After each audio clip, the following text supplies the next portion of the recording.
दोस्तों, आज हम बात करेंगे लैंडमार्क सुप्रीम कोर्ट जजमेंट की, जिसने सेक्शन 300 आईपीसी को हमेशा के लिए रीडिफाइन कर दिया। यह case culpable homicide versus murder के डेफिनेशन को या डिफरेंस को क्लियर करता है। ये इस केस के फैक्ट्स यही है। इस केस में एक एक्यूज्ड विरसा सिंह डिसीज्ड को भाले से पेट पे वार करते हैं, जिससे कि एक डिसीज्ड की हथेलियाँ बाहर आ जाती है और उसके वाइटल ऑर्गन्स डैमेज हो जाते हैं और ये चोट इतनी गंभीर होती है कि वो विक्टिम उससे मर जाता है। इसमें डिफेंस का आर्गुमेंट मेनली यही था कि इसमें एक्यूज्ड का कोई डेथ कॉज करने का इंटेंशन नहीं था और जो ज़्यादा से ज़्यादा ऑफेंस कल्पेबल होमिसाइड के नॉट अमाउंटिंग टू मर्डर, जो सेक्शन 304 आईपीसी के लिए पनिशेबल हो सकता है।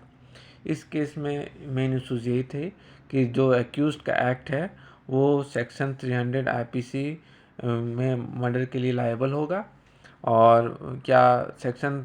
300 आईपीसी का क्लॉज थर्डली जो है, अगर किसी का इंटेंशन टू किल नहीं हो तो वो अट्रैक्ट होता है कि नहीं। इस केस में जो प्रोविज़न था सेक्शन 300 का क्लॉज थर्डली, वो ये बताता है कि कल्पेबल होमिसाइड तब मर्डर होता है जब कोई एक्ट इस इंटेंशन से किया जाए कि किसी पर्सन को बॉडीली इंजरी हो और वो बॉडीली इंजरी इससे इतना ग्रेव हो कि सफिशिएंट हो ऑर्डिनरी कोर्स ऑफ नेचर में किसी का डेथ कॉज करने के लिए।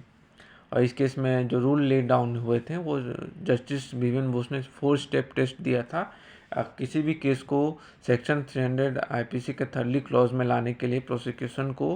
पहला तो बॉडीली इंजरी प्रेजेंट है ये प्रूव करना पड़ेगा और जो नेचर ऑफ इंजरी है वो किस तरह का है वो प्रूव करना पड़ेगा मेडिकल एविडेंस के थ्रू, या और किसी एक्यूज्ड का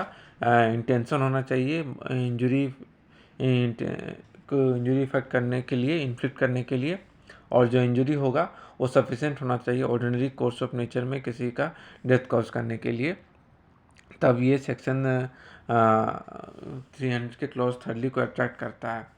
तो वो मर्डर कहलाएगा कि वेदर इसमें इंटेंशन टू किल का होना एसेंशियल नहीं है। इसमें कोर्ट का मेन ऑब्जर्वेशन यही था कि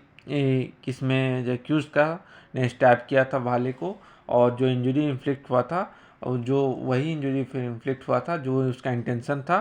और इसमें ये रेलेवेंट नहीं है, एसेंशियल नहीं है कि एक्यूज को ये पता हो कि इंजरी फैटल होगा और उससे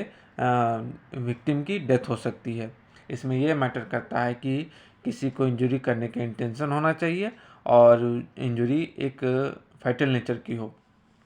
इसमें एक फेमस लाइन कोर्ट की थी, the question is not whether the accused intended to kill but whether he intended to inflict the injury that proved fatal.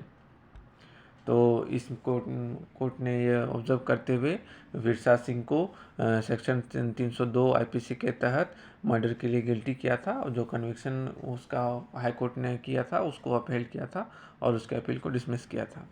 तो इसमें मेन कंक्लूजन हम समझ सकते हैं कि विरसा सिंह में यह बताया गया था कि किसी भी सेक्शन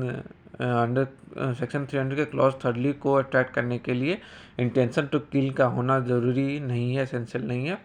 और ज़रूरी यह है कि बॉडीली इंजरी इन्फ्लिक्ट करने का इंटेंशन होना चाहिए और जो इंजरी होगा सफिशिएंट होगा ऑर्डिनरी कोर्स ऑफ नेचर में किसी का डेथ कॉज करने के लिए। दोस्तों, आपको ये इन्फॉर्मेशन अच्छी लगी हो तो चैनल को सब्सक्राइब करें और लाइक करें।